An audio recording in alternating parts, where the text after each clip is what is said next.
السلام عليكم، مرحبا بكم كامل معايا. اليوم جيتكم بواحد الفيديو خفيف ظريف غير باش ما نطولش عليكم.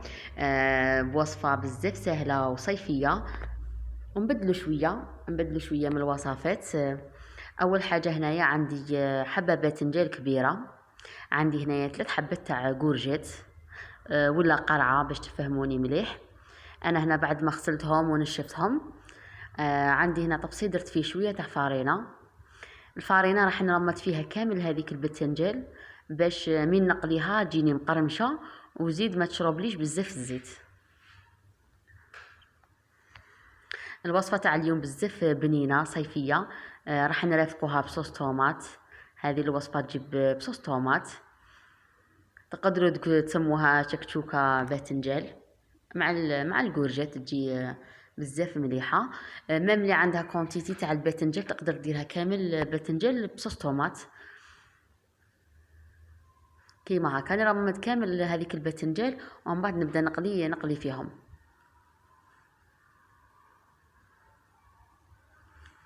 هنايا درت الكورجيت تاعي تتقلى كيما هكا، نخليها حتى تتحمر باش نحيها.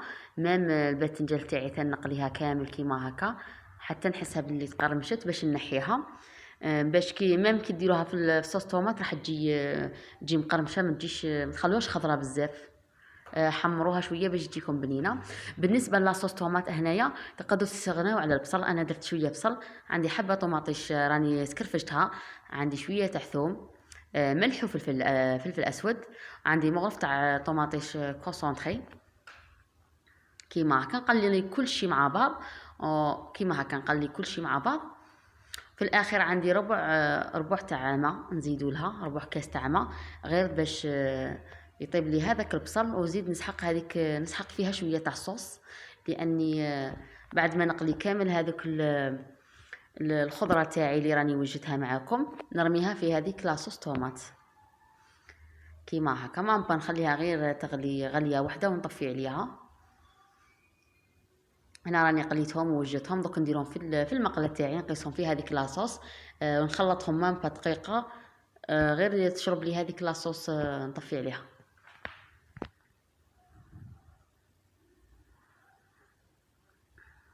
كيما هكا. هنا راني خلطتهم، خليت هنا راني طفيت عليها ديجا، خرجت لي كيما هكا.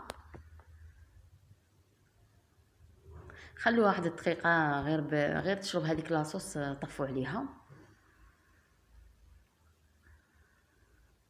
هنا بعد ما وجدت لي تشكشوكه باذنجان مع الكورجات تاعي بهذا الشكل، خرجت بزاف بنينه وزيد صيفيه كيما هكا. انا رفقتها بالمطلوع، كنت عجنت شويه تاع مطلوع رافقتها معاها. ان شاء الله تعجبكم هذه الوصفه سريعه وتجربوها. ما تنساوناش من اللايك والاشتراك اذا عجبكم لا فيديو تاع اليوم.